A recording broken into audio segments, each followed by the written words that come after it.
Hello, everybody, and welcome to our live session. This is episode 3 with Dr. Orade and Ejirego of Successful Students Mentoring. Today, I'm going to be focusing on some of the questions that we have had so far concerning different aspects of study, whatsoever it has been. So I'm just going to kick off. So what is this about? I am Dr. Orade and Ejirego of Successful Students Mentoring. Here I help students achieve their academic dreams, especially if you are an international student. I share my experiences and I also interview others to share their experiences from different walks of life. So let's get right in with today's session. So we've been talking over the past 2 weeks about scholarships, and that has been great. It's been fantastic. I'm just going to show my screen so that everyone can see. Let's do that.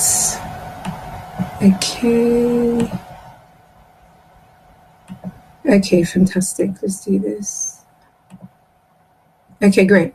So the first question, today we're just going through question and answers that people have sent in, and I'm just going to run through some answers. And if you also have any questions that you would like to ask me, please get them ready and I will invite where's Tochi? Tochi's not here today. I will invite you to share your questions with me. If you see me looking here and there, it's because I'm also on Facebook. Today, Facebook is going to be the main sort of camera. So sorry, everyone on Instagram. If you'd like to join on Facebook, just go to SS Mentoring UK on Facebook, and you should see me there live and clear. Okay, so the first question was, I would like to know how to get master's scholarship, what requirements and grades people need, and how to go about it from Nigeria. I think with regards to the UK, the first thing is, the best way is usually to check on the university website.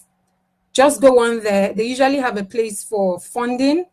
So if you go onto that area of the website, you should be able to then find a list. Usually it's by country, and you can then select what country you're from. Nigeria. Sometimes they just say international students, which means that if you're paying international fees, then it's fine. You can apply. I've got a list here that I've gotten from topuniversities.com. So if you want to check that out, that's fine. And there's a list, there's like over 10 different scholarships on here. Aberystwyth University, Bristol University, University of Birmingham have international scholarships, Cardiff University, Elite International Scholarships, Clarendon Scholarships at University of Oxford, University of Edinburgh, Gates Cambridge Scholarships. I can share the list later. The list goes on and on. University of Westminster, University of West London, UCL. I shared earlier in the week, there was one from, I think, Imperial, which was quite good. So if you want to check that out, you can go ahead and do that. The next question was, so that would be how to go about it from Nigeria. With regards to the grades that you require, it's usually subject specific. So depending on what subject you want to study for, then you go to the university website and you check the grades that they require. Don't be put away if you don't have exactly all the grades, or you don't find, especially if you've studied abroad, maybe in Nigeria or another African country, and maybe it's not been listed there. The best way is to call them and contact them directly. That's usually the best way to go about that. How can you choose the right course of study? Well, it depends. Usually it depends on, I don't know. The way I chose my own course of study was right from secondary school. I already knew what I was interested in. I was interested in the sciences.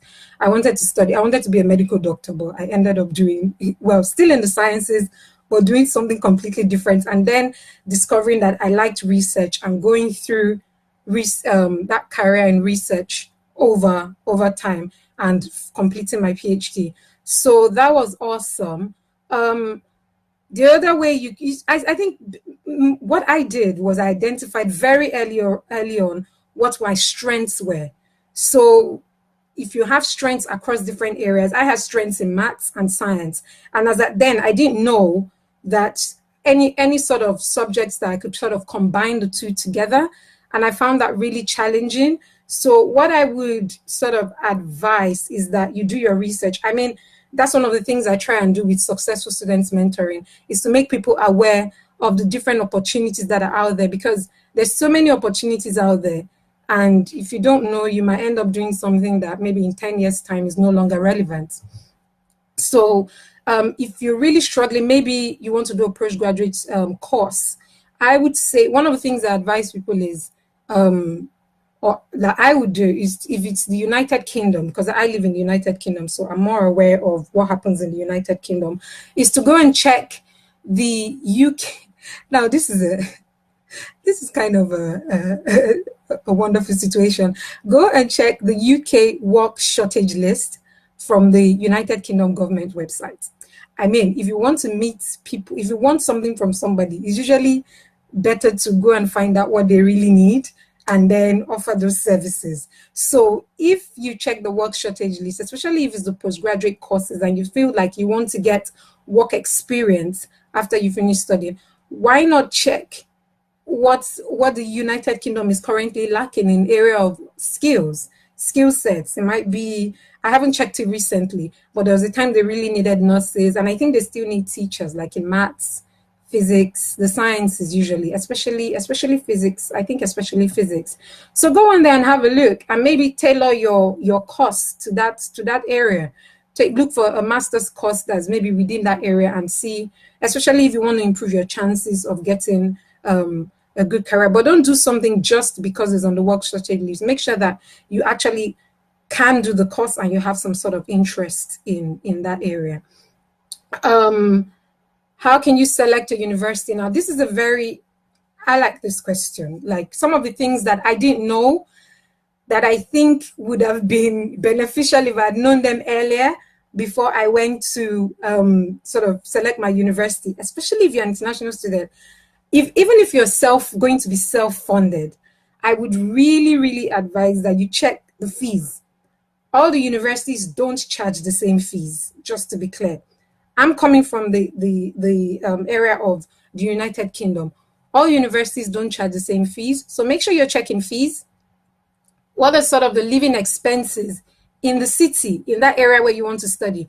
If you want to study in the city of London, be prepared that the rent you're going to be paying is way significantly much more than the rent that people are living in Birmingham, Newcastle, Manchester, all the sort of like northern towards the north, and maybe slightly in the Midlands. So find out what the living expenses is in that city, the ranking of the university. So in the United Kingdom, we have what we call the Russell Group University. So these are like the creme de la creme, the top universities. You want to be checking that, if you really want a top university, you want to increase your chances of maybe getting a great career afterwards. I would say if you can, go first for the Russell Group universities, and that includes Oxford, Cambridge, I think Imperial is on the list. Which other ones? I can't remember. Just Google Russell Group universities. Check the top universities in the US, Canada, and Australia as well. And then, does the university have a strong specialty in the subjects that you want to study?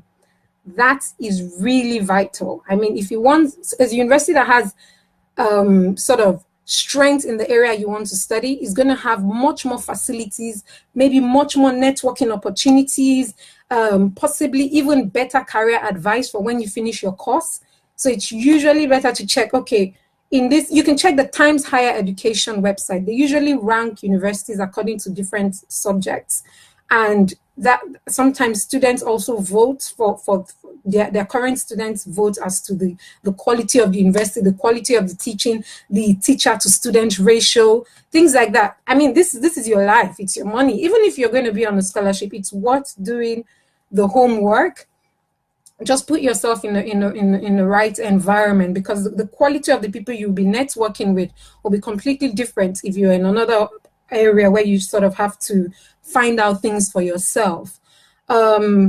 Yes, now this is a very key one, like the one I would say to every international student, especially, I'm no longer an international student, but these things sort of really I think that these are things that I could have done better, because one of the things I try to do in successful student mentoring is not just talk about, yes, my successes or things that I've researched that could help potential students out there, but also the mistakes that I've made that I think other people don't need to make.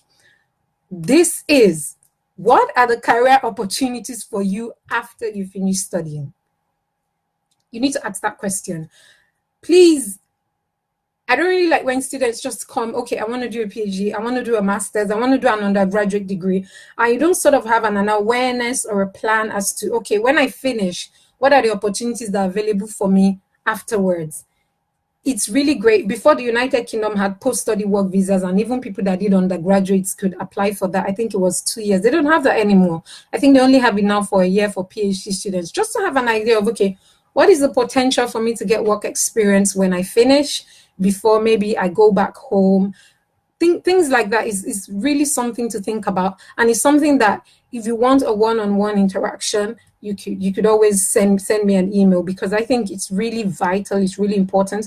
And that's where the work shortage list also comes into play, because then again the list changes over time, but at least you're sort of saying, okay, this is the gap in the United Kingdom or whatever country I'm going to. So I'm increasing my chances of sort of getting a career when I finish. Or even if you want to go back home, like have a plan in mind. Some people I know that maybe took what is it called, leave without pay, and then they came to study. Then when they went back, they already knew, okay, the right places to go to begin to search for jobs. I know someone who actively sought for a job before she left, and she's now a manager back in Nigeria. So it's just about really doing your homework, I guess. Yeah, that's it. And sometimes people don't really know the areas to sort of check for careers when they're finishing. The time to really find career for me is not when you finish university, is like maybe even in your second year if you're an undergraduate student, or from the first year of your master's degree, start networking on LinkedIn and all that stuff. What are the career opportunities when you finish studying? Is a big question to sort of make sure that you answer from the beginning before anything else. So the next question is best countries to look out for a PhD scholarship. I think we've covered this at length in episodes 1 and 2. I have experience of the United Kingdom. I interviewed Dozie Ojobo last week about Canada, and they're great opportunity. Also, you can look at Australia, like the top countries, New Zealand, but don't limit yourself. Like find out what, using the sort of main points I raised earlier: living expenses, specialty in your subject, the career opportunities for international students. Currently, I think Canada is really nice and very friendly for students. So for when they finish their studies, they have like nice programs in place. So I'll leave it at that, because it really depends on a lot of other things. How do you detect scholarship frauds? Okay. The main thing I would say how to detect scholarship fraud is it must have a link back to the university website.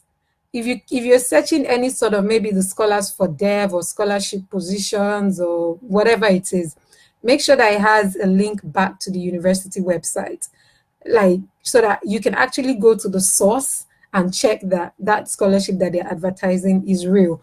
Please don't go and start paying people money to get scholarship. Nah, just go direct to the source and find out what it is they're asking for and things like that. Now, this is one that I really wanted to get to, is planning to study abroad. What should you be doing now? I have written something on here that I hope that everybody can read. I think it's reversed currently. Is plagiarism and referencing. Please learn about these. Plagiarism and referencing. I have seen a lot of students that have fallen into trouble because they did not do this. You really need, like here in the United Kingdom, plagiarism is a big thing. It's actually equivalent to stealing. So please start reading about it. How to avoid plagiarism, how to write academically, how to reference. Even if you just know how to reference with Harvard, just go on YouTube. Like, read. I use YouTube a lot. Like, I use YouTube to learn about a lot of things. Like, if something is taught in school and I don't really understand, I just go on YouTube and I look for images, visual images, just how to sort of get my head around that topic. So really, really, those two key things: plagiarism, referencing. How do you go about it? How do you sort of manage that? Just have an understanding, a general understanding of how to reference using Harvard referencing, and how to avoid plagiarism. What are suitable references? Wikipedia is not an option. Wikipedia is not an option. You really need to know what are good references and what are not. How did I handle difficult subjects? Okay, I would use an example. Like, there was this module and it was every Friday at 2 p.m. to 5 p.m. and it was on pharmacology. At that time, that was not my greatest strength. I just found it really, really, really boring. But I made up my mind that, you know, I never hide that I'm a Christian. And I just said to God, you know what? I'm going to make a partnership with you. I am going to go for this classes. I'm going to sit at the front and I'm just going to listen. And that was how I handled it. I just made sure that I actively engaged myself with the subject. Like, I set out time, maybe 30 minutes every day, just to read from the textbook that was recommended. And I did very well. I think I got a B or so. Yeah, something like that. Anyway, I graduated with a first class at that point. It was my undergraduate degree. So that didn't matter. That was fine.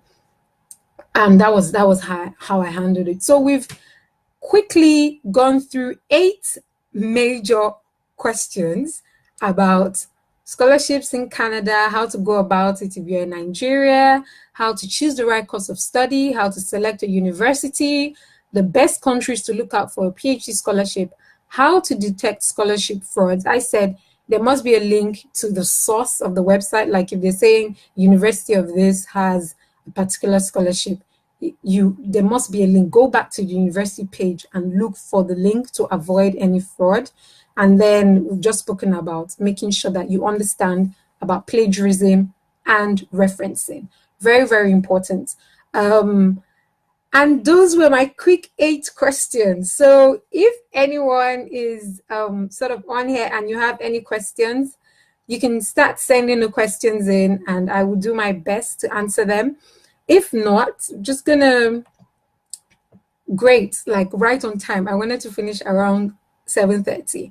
Next week, I would like to have a live one-to-one session, but it's not gonna be on Instagram or Facebook. It's going to be like it's going to be an online classroom, just talking about how to present your work, like presentations, using PowerPoint effectively, making sure that if you're attending oral conferences, that you're putting out your best work, or designing posters, whatever it may be. It doesn't matter if you're still in Nigeria. I believe that it will be potentially very helpful if you're thinking of going to study abroad, because you're going to have opportunities to work as a part of a team, deliver talks and things like that. So that would be something very important. I will be sharing the link later this week. It will be a link to the live classroom session, and if you want to take part, you just click on the link and register. It's a free session, so you don't have to pay for anything. So if there are any questions, there are no questions on Facebook. Are there any questions on Instagram?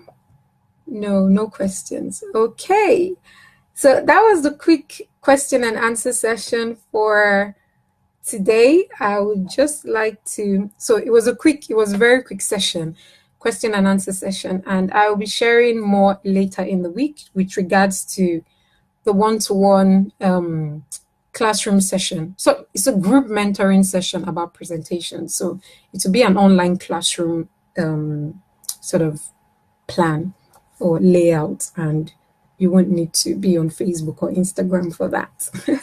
So if you want to attend that, just look out for the link and that will be amazing.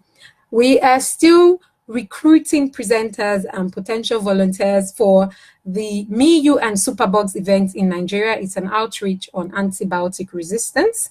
So if you'd like to be a part of that, drop me a message and I can share the rest of the information with you. So it's going to be in Lagos, Nigeria, and it's going to be a lovely, engaging, fun time for children, families, lecturers, postgraduate students. So we're looking for presenters and volunteers. So look out for that as well. I'm really excited about it, and I can't wait to share that sort of whole thing with everyone. So thank you so much. It's been 20 minutes already, and I'd like to end it here. If there are any questions, you can send me a question on Instagram. No questions. Okay. If you just, yeah, so that's awesome. That's great.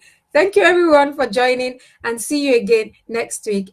Weekly live chats on successful students mentoring. If you have any sort of questions that have not yet been answered, please feel free to send an email to successfulstudentguide@gmail.com. Bye everybody, and God bless you.